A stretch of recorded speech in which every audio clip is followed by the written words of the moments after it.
Hello friends, તો તમે સેવ role તો ઘણા ખાધા હશે, પણ આજે હું બનાવીશ ખીચડીના સેવ રોલ. તો આપણે સ્ટાર્ટ કરીએ. અહીંયા મેં એક વાટકી ખીચડી લીધી છે, જે મારી રાતની બચી ગઈ હતી. તેને મેં ફ્રીઝમાં રાખી હતી, એટલે તે થોડી ટાઈટ થઈ ગઈ છે. આપણે ચમચીથી એને છૂટી પાડી દઈશું. તેમાં મેં એક ડુંગળી લીધી છે, લસણ અને મરચું લીધું છે. પછી એમાં આપણે કસૂરી મેથી એડ કરીશું, મીઠું એડ કરીશું, મરચું એડ કરીશું. ત્યારબાદ આપણે તેમાં ધાણા જીરું, હળદર અને ઝીણું સમારેલું ગાજર એડ કરીશું.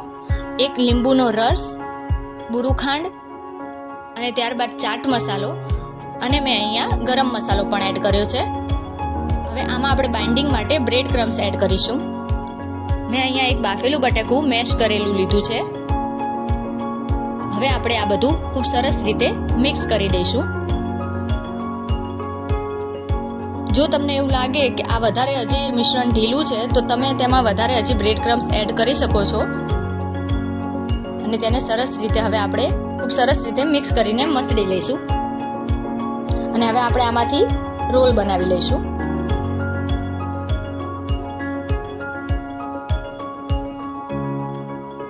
અહીંયા તમે કોઈ પણ શેપના રોલ બનાવી શકો છો. તમે રાઉન્ડના શેપના બનાવી શકો છો, તમે હાર્ટ શેપ બનાવી શકો છો. અહીંયા મેં સેવ રોલ બનાવવા છે, એટલે મેં રોલ જ બનાવ્યા છે.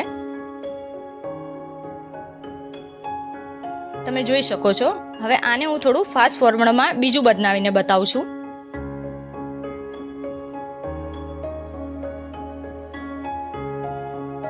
હવે આપણે આની સ્લરી એક તૈયાર કરીશું, જેમાં મેં 1.5 ચમચી ચોખાનો લોટ, એમાં મીઠું એડ કર્યું છે અને તેમાં થોડું પાણી એડ કરીને તેની એક સરસ પેસ્ટ બનાવી લીધી છે. બહુ ઘાટી પણ નથી અને પાતળી પણ નથી બનાવવાની, તેની એકદમ સ્લરી જેવું જ બનાવવાનું છે. અને ઉપર સેવ રોલ છે, તો હવે આપણે એના માટે સેવ પણ તૈયાર કરી લઈશું.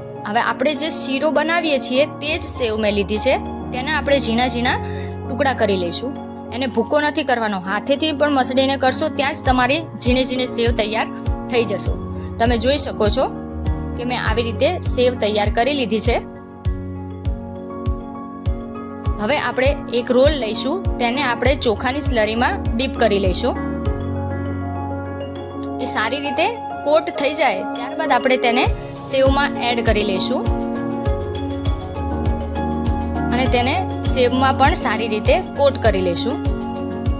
બધી બાજુ સેવ આપણી કોટ થઈ જવી જોઈએ.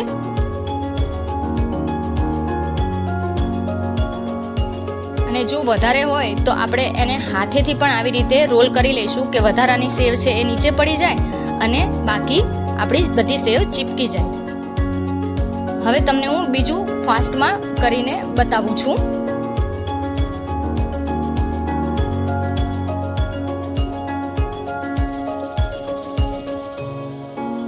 તમે જોઈ શકો છો કેવી સરસ રીતે કોટ થઈ ગઈ છે બધી.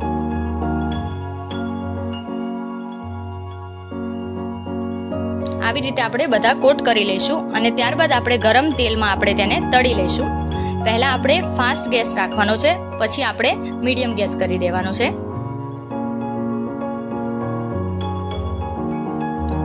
પહેલા આપણે એને એક ચમચો પણ અડાડવાનો નથી. જેવો સેવનો કલર ચેન્જ થાય ત્યારબાદ જ આપણે તેને હલાવી લઈશું અને તેને સરસ રીતે તળી લઈશું.